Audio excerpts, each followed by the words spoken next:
Halo teman-teman ATLM Indonesia. Kali ini kita membahas mengenai materi hemofilia. Ini materi bagian pertama di channel ATLM Indonesia, yang mana kita tahu channel ATLM Indonesia ini media informasi dan perkuliahan online bagi ATLM di Indonesia. Mari kita simak materi tentang hemofilia sebagai berikut. Kita mulai dengan hemofilia itu apa? Hemofilia adalah kelainan perdarahan atau gangguan pembekuan darah yang bersifat herediter ini keturunan, dan paling banyak dijumpai. Oleh karena itu memerlukan penanganan atau tata laksana selama hidupnya, ya kan? Nah, jadi ini kita lihat dulu dengan pendahuluannya, tadi pembukaannya. Hemofilia merupakan kelainan mekanisme pembekuan darah. Nah, kita lihat dari hema atau hema itu adalah blood, filia friendship atau affection. Nah, ini jadi mirip-mirip dengan suka perdarahan. Jadi kalau bahasa konvensionalnya ringkasnya adalah terjadi suka perdarahan. Filia kan suka. Ada 3 tipe, yaitu A, B, dan C, tergantung faktor pembekuan yang terganggu. Nah, gejala sama untuk ketiga tipe, lalu diturunkan genetik secara X-linked resesif. Jadi kromosom X resesif. Jadi pada anak laki-laki, karena anak laki-laki itu adalah resesif, menerima gen X cacat dari ibunya, sedangkan dari bapaknya kan dalam bentuk Y. Tidak dapat disembuhkan penyakit ini, tapi hanya dikontrol. Nah, lalu kita lihat sini sejarahnya. Pada tahun 1904, Sarevic Alexis, keturunan Ratu Victoria, lahir dengan hemofilia. Jadi hemofilia ini penyakit bangsawan, ya. Tahun 1937, Patek dan Taylor berhasil mengisolasi faktor pembekuan darah, yaitu faktor yang terganggu pada hemofilia dinamai dengan faktor 8. Tahun 1950 dilakukan pemeriksaan bioassay untuk faktor 8 pertama kali. Tahun 1952 ketemu lagi hemofilia B. Ini Christmas disease ditemukan. Jadi makanya dinamakan nanti faktor Christmas ini. Nah, ya kan? Lanjut tahun 1953, pengenalan faktor von Willebrand. Ya. Tahun 1960, pengembangan kriopresipitat sebagai terapi untuk hemofilia. Dan terakhir tahun 1980-an, masalah transmisi virus lewat produk transfusi darah menyebabkan semakin banyak pasien hemofilia tertular hepatitis kan, dan HIV. Jadi tahun 80-an ini mulai terjadi infeksi hepatitis. Yang paling banyak kan, lalu bergeser ke tahun 90-an HIV. Jadi makanya saat ini produk darah untuk ini harus diekstra untuk uji saring, sehingga penderita hemofilia lebih aman tertular, agar tidak tertular. Nah, kita tahu royal disease. Royal ini penyakit yang ditularkan dalam keluarga bangsawan. Jadi ditularkan pada anak laki-lakinya. Nah, ini terjadi karena mutasi spontan, ya kan, karena incest. Jadi ada Duke of Kent, Mary Louise Victory Saxe Coburg Gotha, Duke of Coburg. Nah, ini di sekitaran ini yang terjadi, sehingga turunlah ke Ratu Victoria dengan Albert of Saxe Coburg Gotha, keluarlah anak yang laki-laki yang terkena hemofilia. Kemudian turun ke bawah dan selanjutnya. Nah, ini di sini sejarahnya. Kalau kita melihat warna kotak merah itu adalah hemofilianya. Kemudian yang kotak warna kuning itu adalah possible hemofilia. No definitive diagnosis, ini yang memungkinkan hemofilia. Kemudian yang kotak yang bulat warna merah itu IVD carrier, dia adalah pembawa hemofilia. Kemudian yang bulat kuning itu possible carrier, jadi ada carriernya dua. Nah, seperti itu kira-kira. Nah, kita dari sini turun ke bawah, dari turunan pertama, turunan kedua, ketiga, keempat, kelima, keenam, ketujuh, dan seterusnya. Pangeran-pangeran dari kerajaan Inggris. Nah, kita pindah ke prevalensinya. Ya, prevalensi hemofilia itu terjadi pada 1/5.000 anak laki-laki, ya kan? 60%-nya tipe defisiensi berat, teman-teman. Nah, ya kan? Lalu hemofilia A, B, C kita bandingkan kira-kira 6:1:0,3. Jadi yang paling terbanyak adalah hemofilia A, nomor 2 B, lalu hemofilia C yang tidak banyak. Lalu hemofilia B 14%, sisanya yang lain. Hemofilia A 85, paling banyak ya. Nah, hemofilia A dan B di seluruh dunia kejadiannya. Lalu hemofilia C bagaimana? Hemofilia C banyak pada orang Basque, Yahudi Askenazi, dan Yahudi Irak. Nah, lanjut lagi. Kita masuk ke pola hereditas. Hemofilia A dan B diturunkan secara X-linked resesif kode alel XH. Sementara hemofilia C diturunkan secara autosomal, ya, dibedakan autosomal dengan resesif kode alel. Nah, lalu di sini ada gambarnya kan. Nah, faktor 8 diatur gen pada X, yaitu Ki28. Faktor 9 diatur gen pada X, Ki27. Nah, ya kan? Pada wanita punya 2 kromosom X, sehingga kebanyakan bersifat karir, ya kan, jadi membawa.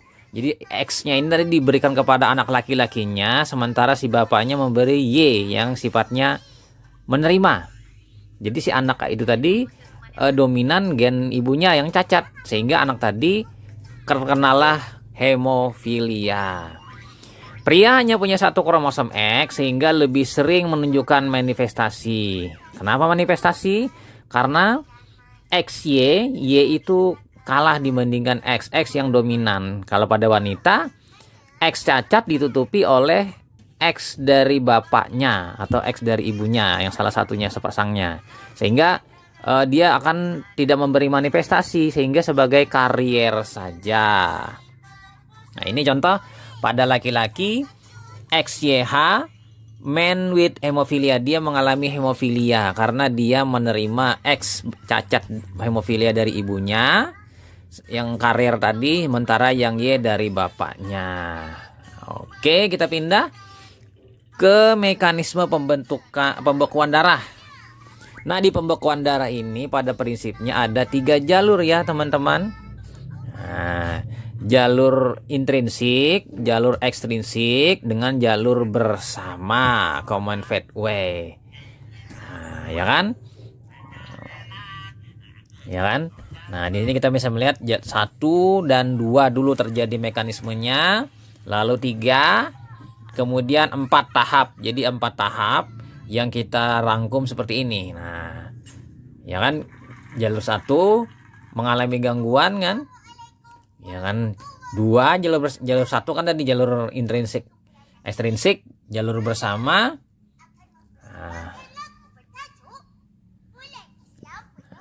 Nah, kita lanjut lagi. Ya. Nah, jadi ini contoh orang-orang dengan hemofilia akan mengalami perdarahan yang sukar berhenti, ya kan? Misalnya pada tangan, kemudian pada saat khitan, bersunat pada alat kelaminnya, atau juga hal-hal lain, misalnya perdarahan mencabut gigi. Nah, ini contohnya orang-orang dengan hemofilia. Nah, pada kondisi lain terjadi perdarahan di persendian teman-teman, orang dengan hemofilia, sendi pada pergelangan kaki ya kan, dengan di bagian tungkai. Nah, ini contoh.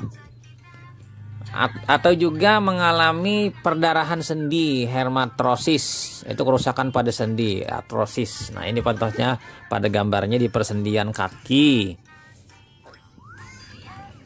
Nah, lanjut lagi kita masuk hemofilia. Nah, kita kembali lagi, hemofilia itu dibedakan berdasarkan hemofilia A, hemofilia B, dan hemofilia C. Nah, ini kurang salah ketik ini, C harusnya. Defisiensi faktor 8, faktor 9, faktor 11. A 8, B 9, C 11. Hemofilia A dan B diturunkan secara X-linked resesif, wanita sebagai pembawa sifat. Gejala dapat timbul sejak pasien bisa merangkak hemofilia berat. Nah, lanjut lagi kita teman-teman. Nah, ini di mana hemofilia dapat terjadi? Kita lihat dari dasar faktor A, hemofilia A faktor 8, hemofilia B itu faktor 9, hemofilia C faktor 11. Nah, lanjut kita pindah. Apa yang menyebabkan perdarahan pada hemofilia? Nah, ini normal itu terjadi perdarahan luka, terjadi perdarahan, kemudian pembuluh darah mengalami konstriksi, penyempitan, meregang, dia akan mengalami ekstravasasi kan? Lalu terjadi sumbatan platelet, terbentuklah fibrin clot, ya kan, bekuan fibrin, benang fibrin. Nah, pada kasus gangguan defeknya itu terjadi perdarahan, pembuluh darah mengalami konstriksi tapi tidak komplit platelet menyumbatnya untuk menghentikan perdarahan. Ini karena proses kasket pembekuan darah pada jalur intrinsik atau ekstrinsik itu tidak terjadi karena ada satu faktor yang defisiensi, yaitu pada hemofilia A itu yang 8, hemofilia B 9, dan 11 pada hemofilia C. Nah, itu kira-kira seperti itu. Faktor pembekuan darah kasketnya yang berantai itu tidak tidak terjadi, terhenti di faktor 8 atau faktor 9 atau faktor 11. Sehingga tidak terjadi pembekuan darah, teman-teman. Nah, masuk kita ke diagnosis hemofilia. Diagnosis dapat ditegakkan di rumah sakit atau pusat pengobatan yang mempunyai fasilitas laboratorium memadai. Ya, minimal dengan PT dan APTT pemeriksaannya nanti. Ini akan memanjang. Lebih baik lagi dengan reagen khusus, misalnya faktor defisiensi plasma, misalnya faktor-faktornya ya langsung diukur. Nah, pelatihan pemeriksaan kadar faktor 8, 9 telah cukup banyak dilakukan, namun dukungan rumah sakit minim karena reagen nyesiannya mahal, ya kan? Belum semua rumah sakit dapat melakukannya. Lalu laboratorium klinik RSCM yang dapat mengerjakan pemeriksaan adanya inhibitor yang secara lengkap. Mungkin juga ditambah dengan laboratorium swasta yang lain, misalnya laboratorium Prodia, Framita. Kita pindah ke hemofilia itu terjadi perdarahan. Oleh sebab itu perlu namanya dilakukan diagnosis dengan pemeriksaan laboratorium, ya kan? Dan perlunya tata laksana, ya kan? Tata laksana berupa segera dilakukan pengobatan dengan bantuan pengobatan faktor hemofilia, dan juga apabila terjadi hal-hal yang lain dapat terjadi komplikasi dan mengurangi mortalitas. Kita pindah ke klasifikasi hemofilia. Nah, klasifikasinya berdasarkan derajat hemofilia A atau B, ya kan? Ada berat, sedang, ringan. Dilihat dari kadar faktor persen aktivitas IU per mililiter. Kemudian episodenya perdarahan, misalnya kurang dari 1%, 0,01%, itu berat perdarahan spontan, baik pada sendi juga pada otot atau pada saat luka. Kemudian sedang 1 sampai dengan 5%, 0,01 sampai 0,05 itu perdarahan spontan sesekali, perdarahan karena trauma atau operasi biasa. Sementara yang ringan, yang paling ringan nih 5 sampai 40%, 0,05 sampai 0,4, perdarahan masif setelah trauma berat atau operasi. Ini diketahui perdarahannya bila pada saat operasi atau mungkin luka yang lebar. Nah, kita pindah, lanjut lagi. Perdarahan otot. Nah, kita bisa melihat di sini gambar penjelasannya. Itu terjadi memar dan perdarahan jaringan lunak. Jarang nyeri hebat, tidak ada gangguan fungsi, tidak perlu faktor koagulasi. Ini satu. Yang kedua, perdarahan iliopsoas, ya kan? Tidak dapat meluruskan tungkai. Ini persendian di tungkai ini di paha itu. Paha di atau fleksi sendi panggul. Panggul kan di wilayah panggul di situ. Kemudian yang selanjutnya lagi, perdarahan otot paha, betis. Itu nyeri, gangguan mobilitas, hati-hati. Nah, ini sindrom kompartemen di wilayah di sekitar paha, betis. Kemudian lanjut lagi, perdarahan otot gluteus, ya kan, ini nyeri, bengkak, gangguan mobilitas. Ini gangguan. Kemudian perdarahan otot lengan. Nah, ini kita bisa melihat di tangannya itu lengan atas dan bawah. Ini hati-hati sindrom kompartemen juga. Dan yang terakhir itu yang di wilayah leher. Pembengkakan leher ini adalah sebuah emergensi, potensi sumbatan saluran napas. Nah, ini bahaya karena bisa kalau saluran napas ini bisa membawa ke arah gangguan napas. Nah, menapas kan berarti susah bernapas nanti pasiennya, mungkin membawa kematian kalau susah bernapas. Nah, ini perdarahan sendi, tadi sudah di otot, ini sendi, hermatrosis, advance hermatrosis, bengkak, nyeri, palpasi lebih hangat daripada daerah sekitarnya. Jadi pada saat dipegang lebih panas karena terjadi radang. Radang kan lebih panas di palpasi. Ya, sendi tidak dapat digerakkan. Nah, sakit sendi dia. Lalu early onset hermatrosis, sensasi awal atau aura, ya kan, kemudian bengkak, nyeri, gerakan sendi, ya kan, terasa sakit.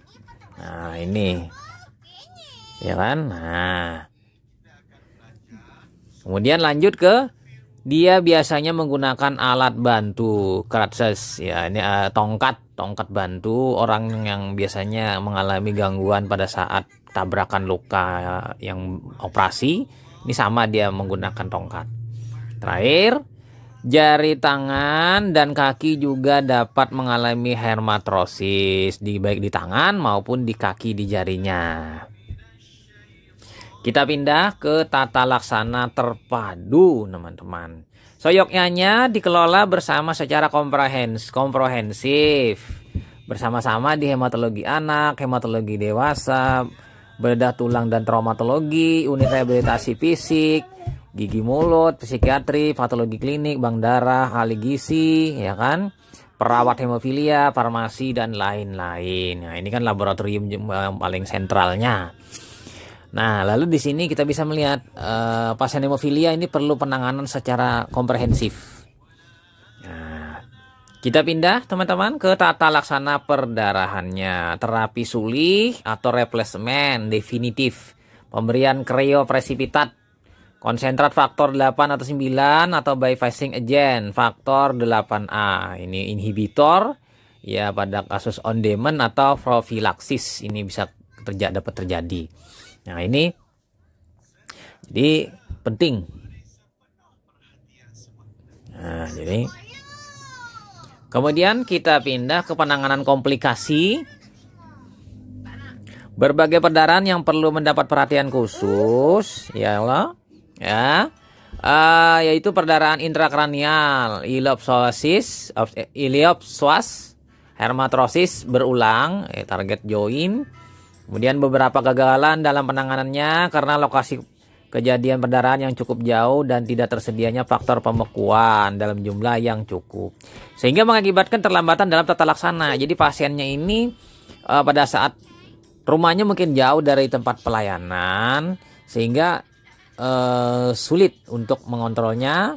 Akibatnya ini apa yang sudah terjadi untuk tata laksananya ini agak lambat tertolong. Jadi terjadilah banyak komplikasinya, mungkin akan lebih sudah terjadi, dan mungkin tadi kan pada sendi, perdarahan sendi kan bisa terjadi perdarahan pada otot. Nah, penanganan khusus bila terdapat inhibitor, ya kan. Nah, kita pindah. Faktor pembekuan atau anti hemofilia ini sediaannya dalam bentuk kriofresipitat atau faktor 8 plasma kan rekombinan, atau juga faktor 9 kan hemofilia A, hemofilia B, plasma derivat atau rekombinan. Ini ada sebenarnya di BPJS dan donasi WFH. Kemudian juga ada faktor 7A rekombinan bypassing agent khusus bila terdapat inhibitor. Jadi kalau ada inhibitor digunakan faktor ini. Makanya pemeriksaan inhibitor ini sebenarnya ya sulit juga, jarang dilakukan, dan memang rumah sakit tertentu saja. Nah, kita lanjut, ya kan? Masuk ke selanjutnya, yaitu permasalahan yang masih ada. Informasi mengenai hemofilia masih terbatas. Kemudian laboratorium, diagnosis dan deteksi inhibitor itu masih jarang atau tidak banyak. Hanya laboratorium tertentu. Tata laksananya perlu terpadu, ya kan? Lalu pemberian faktor pembekuan darah atau anti hemofilia itu ketersediaannya juga penting. Dan penanganan komplikasi. Nah, bila terjadi komplikasi ini penting penanganannya supaya tidak terjadi perdarahan pada sendi atau pada otot. Lalu ada registri nasional. Registri nasional ini konsensus atau suatu lembaga yang menangani mengenai hemofilia di Indonesia. Nah, lanjut. Keterbatasan fasilitas itu hal yang mempersulit atau mempengaruhi pelayanan komprehensif pada penderita hemofilia, ya kan? Mulai dari APT-TPT, tidak semua rumah sakit walaupun memang sudah pemeriksaannya lumayan umum. Kemudian pemeriksaan inhibitor, pemeriksaan faktor 8, faktor 9, ya kan, USG, dan pemeriksaan juga faktor 11 nanti yang hemofilia C, walaupun tidak banyak ya hemofilia C, makanya tidak begitu disebutkan hemofilia C. Nah, pemeriksaan PT APTT tidak tersedia di Vaskes lini pertama. Nah, itu penting. Keterbatasannya yang kedua, pemeriksaan faktor C hanya dapat dilakukan di beberapa rumah sakit tingkat provinsi dan tidak dapat dilakukan setiap saat. Kemudian pemeriksaan inhibitor faktor 8 sementara ini hanya dapat dilakukan di rumah sakit RSCM Jakarta. Mungkin ada juga tempat lain yang sudah mulai melakukan pemeriksaan ini. Keterbatasan terapi, nah ini ada 3 poin. Biaya mahal, kemudian ada perlu tender nasional, ya kan, distribusi obat itu kelangkaan obat faktor 9. Kemudian yang ketiga long term cost effectiveness, ya, ini profilaksis dosis rendah. Apakah terjadi adanya profilaksis dengan penggunaan ini jangka panjang, ya kan? Nah, ini. Nah, kira-kira itu saja teman-teman materi kita tentang hemofilia secara ringkas bagian pertama, ya kan? Terima kasih telah menyimak, semoga bermanfaat. Sampai jumpa di video-video selanjutnya. Oke, itu saja, saya Ahmad Le pamit. Bye.